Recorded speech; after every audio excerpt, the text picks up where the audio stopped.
A very interesting conversation we're about to have. Normally, you ask the question who is winning, but we're asking who is losing, because that's what we do on State of Play. Guess who's joining me today? The regular suspects are all absent today. Raymond is chilling somewhere in France.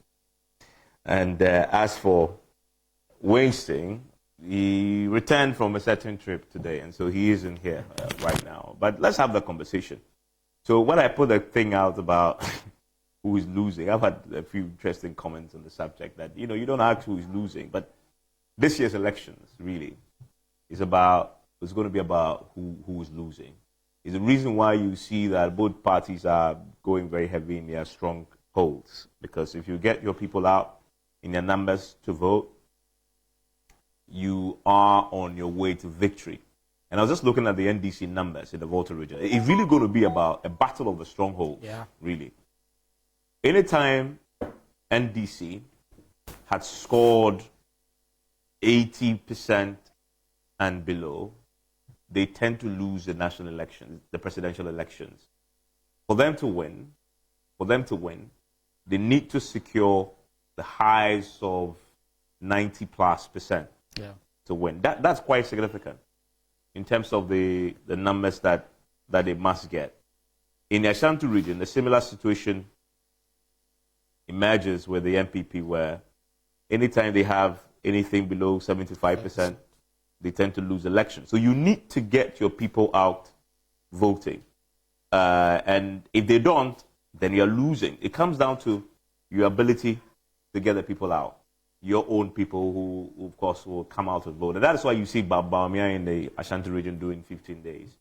And from what I understand, he's going to go there again before December 7th. That tells you how important the Ashanti region is for them. And if you note, the running mate who was chosen from the Ashanti region, primarily because of his ability to galvanize the base in the region, hasn't spent too much time there campaigning. But from what I understand, he's going to go back there. He's going to go back there to campaign. That is a very interesting scenario. NDC needs more than 90% in the Volta region to win the national elections. MPP needs more than 75% to win the national elections in the Ashanti region. It's the battle of the strongholds. The only time in the Fourth Republic that the NDC lost the national elections, although they had 90%, they were just 90% on the mark, was in 2004. But once they crossed that 90% mark in the Volta region, it's home and dry. So that's the story. Now, Kwaku, so asking the question, who's losing? You need to look at what's happening in the strongholds of these two of the two parties. I remember in 2016, I spent quite a bit of time in the Volta region, and it was very clear to me at the time that the NDC is in trouble because of the apathy, the lack of enthusiasm among typical Voltarians who would have voted. They're not going to vote for the MPP, but they're going to vote for NDC anyway, and that is sitting on the fence doesn't help you. I haven't spent too much time in the Ashanti region this time around, but if you watch what has been happening, the 15 days that the Bawumia has spent there, and you notice the thing they did with former President Kufuor. In fact, he spoke tree. Some have said he was speaking to a specific base. Of course, not to denigrate people of Mensah and say that they can't understand this language or not. But he was zooming in to speak to a people of a particular demography to sort of, and you look at even the persons around them. You had Mr. Dinkra from Kumasi, Luther King. I mean, very popular journalist in the Ashanti region. They brought him all the way to the former president's residence to come and sort of give that message. He was speaking to that. And I thought the vice president spending 15 days in a particular region is unprecedented in this particular election cycle. And from what I hear, he's going to go back. He's going to go back. And we are barely 16 days. It will mean that he's going to spend almost 20 days. A big chunk of this part in the Ashanti region again. NPP knows what exactly will win them the election or what exactly will lose them the election. The statistic you put out there is stacked. NPP knows if it manages to get the numbers in the Ashanti region high in terms of voter turnout, and it gets 75% of that, they are cruising to victory. NPP is the only political party in Ghana that can win an election without winning most of the regions. It gets 75% in the Ashanti region, they win the eastern region, and get a few regions on top. They are cruising. And I'm thinking that the concept of swing in this election may be really tested. As in Greater Accra, Central Region, Western Region, it is very possible that a political party like the NDC, for instance, will win these regions and may still not win the 2024 election. I mean, they won Greater Accra. In 2020, they didn't win the national election. They didn't win the elections. Yes. I mean, in the Central Region, they won parliamentary, lost the presidential, and they still lost elections. Yes. But if you go to the other swing regions that were split in the 2020 elections, so we have Western that used to be swing. Now it's Western and then Western North. MPP won Western. Yes. NDC won Western North. The Western North still holds as a swing. Yes. Western region still holds as a swing. Western North, not so, because obviously NDC won and lost elections. If you go to Bono and Ahafo still remains swing. You know, they were part of... And they used to vote, I mean, if you look at the pattern, in 2016 they voted MPP, in 2020 they voted MPP, leading credence to that kind of idea that Bono where East, they go. Yeah. NDC won Bono East in 2020. MPP won Bono and Ahafo, right? And they won the elections. So those typical four regions that have been split, they're still part of the splits is still showing you the swing characteristics, as in the Ahafo and Bono. Yes. Bono East is not. Then you have Western region, Western North isn't. But for the NDC, they also need to target the Ashanti region. Yes, Evans, and in particular, if you look at the data, the NDC got more votes in the Ashanti region in 2020 and they got votes in the Volta region. So Volta region is their World Bank, but in terms of the numbers aren't that huge, like compared to, because if you look at the Volta region, John Mahama got 606,000 in 2020 and then got 652,000 in the Ashanti region. And in particular, if you look at the way the campaign has been going, the NDC have been pulling loads of resources to the Ashanti region. For the first time, I've seen Sami Jemfi and Dr. Atuforsen, the minority, at the time Parliament was even sitting, they went into the Ashanti region. Dr. Atuforsen had to be flying into Parliament and going back. Recently, you heard the allegations that have been made by Sami Jemfi about a certain high military officer and what they want to do in the Ashanti region. It tells you that they are focusing there. The last time, they said they wanted to get up to 1 million votes. They didn't get that. But they got more than half. If they got 652,000 votes in 2020, and they build up on that and they get 800,000, then they can really be making the case that the other places that are going to win are just going to come up, add up to that, and give them a victory. And I'm sure they know that, and that is why they are spending that much resources there. They are even looking at winning more parliamentary seats in the Ashanti region, a place they've never gone beyond 4 seats. Some of those seats, very traditional ones that they've been winning, Asawase and other places. Even that place now, the MPP making quite a very strong showing with Manaf. So the NDC, for me, the fight is cut out for them. The principle has always been that the incumbent party loses the election and the opposition wins. I think it's the same principle going into this election. The NPP haven't had so much of the goodwill coming into the 2024 election, obviously because of the position of the economy and other issues. If you look at the Afrobarometer survey and a number of surveys that have come up, it is clear that the economy is going to be a big one. You look at Fitch, you look at the EIU, all of them have predicted that the NDC may likely win this election.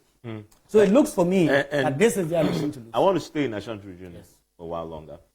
The NDC's target in Ashanti region this year is 32%. Yeah. They won 32% of the votes in Ashanti. They've never garnered 32% in Ashanti region before. If they even come close to that, let's say 29%, they will win the elections. It's going to be... The last time they got 32%, they won in 1996. Yeah. That was an election. The NPP boycotted the parliamentary, but they were on the presidential ticket. So it really lends credence to the point that you are building. So the challenge they have is that the MPP knew very early that they had the problem of apathy in the Ashanti region. Yeah. And the people of Ashanti region made it very clear, very early. You remember what happened to Chairman Sambongs when he went to Swami? Swami.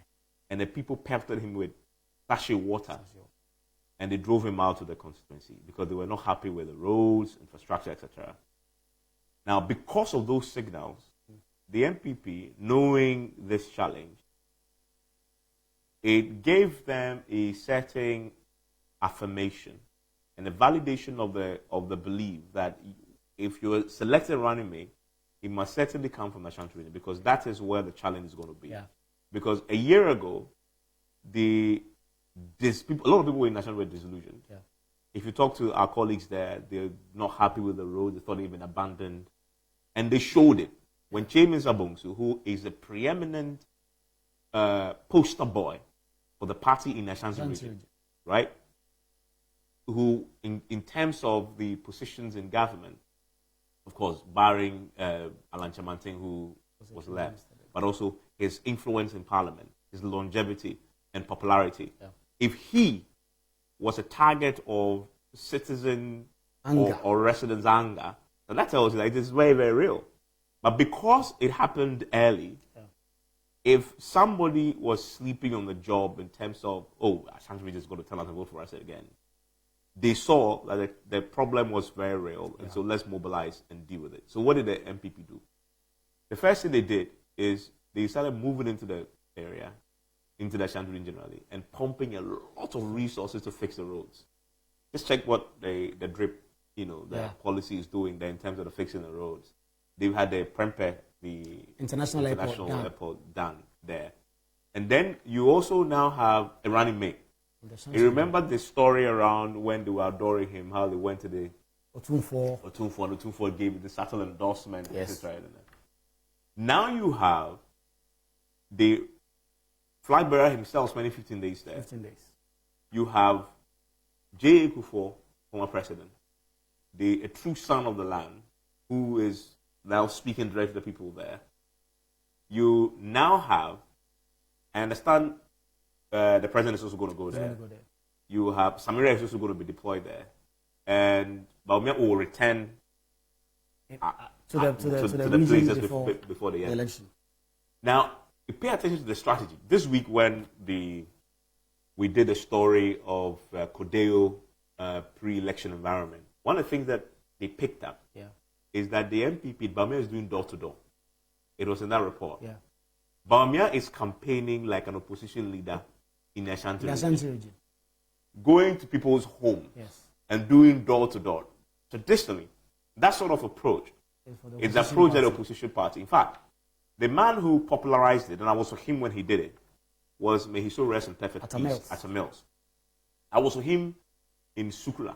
I was with him in Abosokai. On the ground, doing that door-to-door. Before then, nobody had really done it the way he did it. Doing door-to-door and talking to people. What happened in 2008 elections?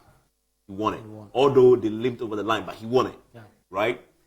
So when you see Bawumia then doing door-to-door in the Ashanti region, it tells you that they know the challenge there. Yeah. They know that if we do not take this like a do or die, this is a matter of life and death. Yes. We're going to lose elections. Yes. Now, the key question then becomes, will all this yield fruits to the point where it will galvanize a huge groundswell of enthusiasm among the traditional MPP voters in the Ashanti region for them to turn out and vote, right? Because if you show up and vote, you are guaranteed that overwhelming majority of them will be voting for the MPP. For MPP. Yeah.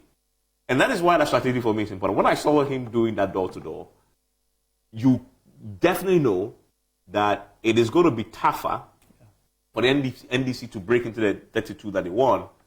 But then you have to combine that with the economic factors that are at play also. Yes. Because people definitely will look at their lives, right, to cast the ballot. And if you go back to the Afrobarometer report, which you touched on, unemployment is affecting everybody. So 41% of the Ghanaians say unemployment is a big deal for them going into elections. You have infrastructure and roads, which is the point I'm just making, right, which is a big deal. And the government seems to be responding to that. Infrastructure, you have health, you have education, where of course you have free SHS, which is so drumming, up very strongly. Then you have management of the economy. Well, Bawumia obviously has a challenge because he's the economic management team member. If you put all these together, you have to balance this very carefully between all the and of course, look, then you also have the Matopoku Prempeh factor. he's also going to be deployed there, right? In the final days of the campaign, he's going to go back there and rally.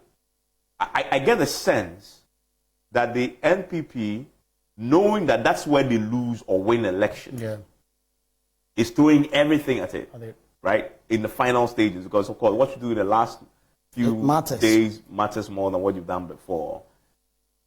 I haven't seen too much of the NDC strategy in the Ashanti region to speak of.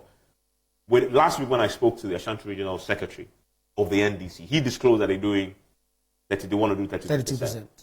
And then I also spoke to, not the Ashanti Regional Secretary.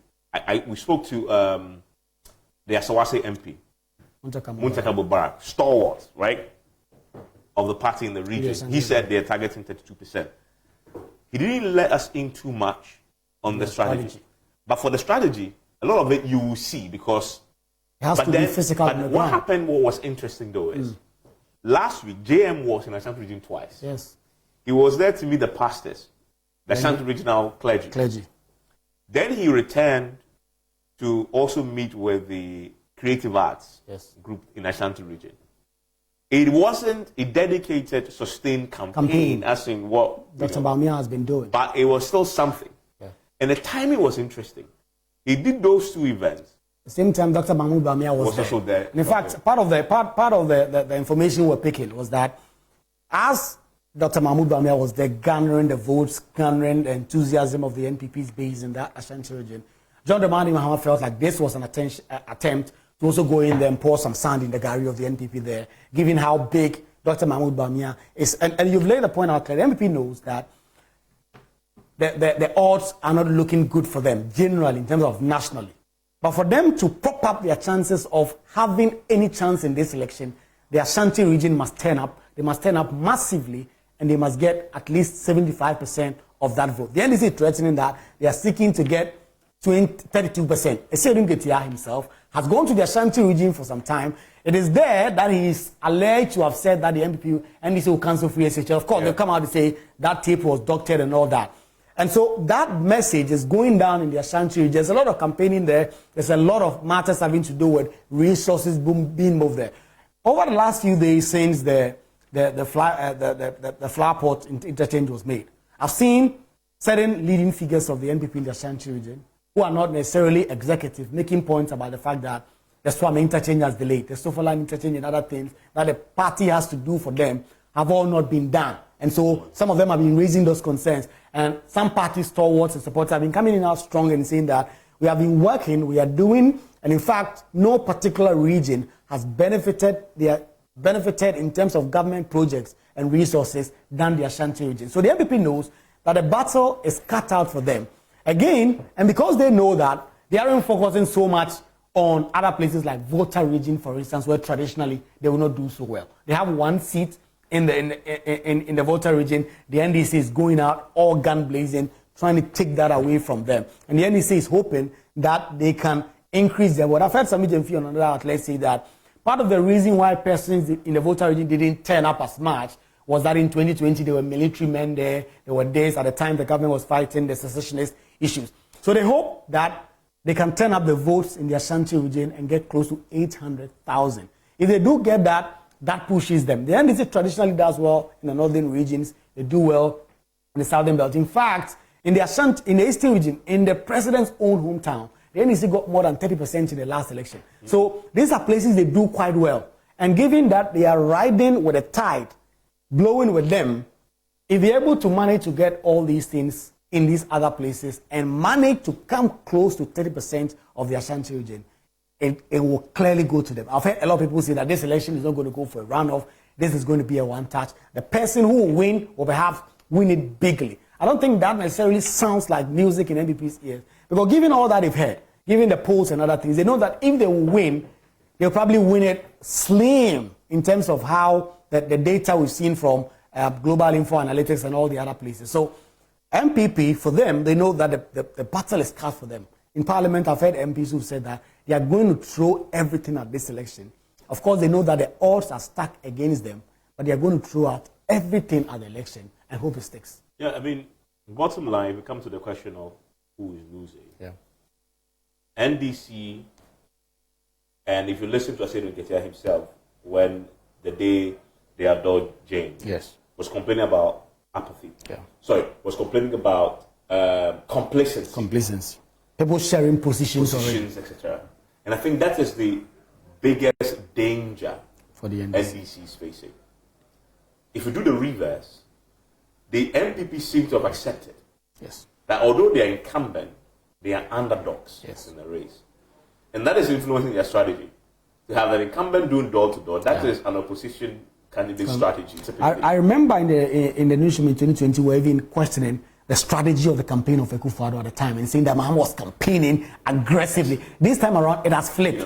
Dr. Bawumia, since he hit the ground, there's been no resting. And that, for me, is the biggest threat to NDC. Whereas the MPP, they know they also, again, the economy is not strong, so they now have to do extraordinarily more campaigning and aggression on the ground to try and turn this over.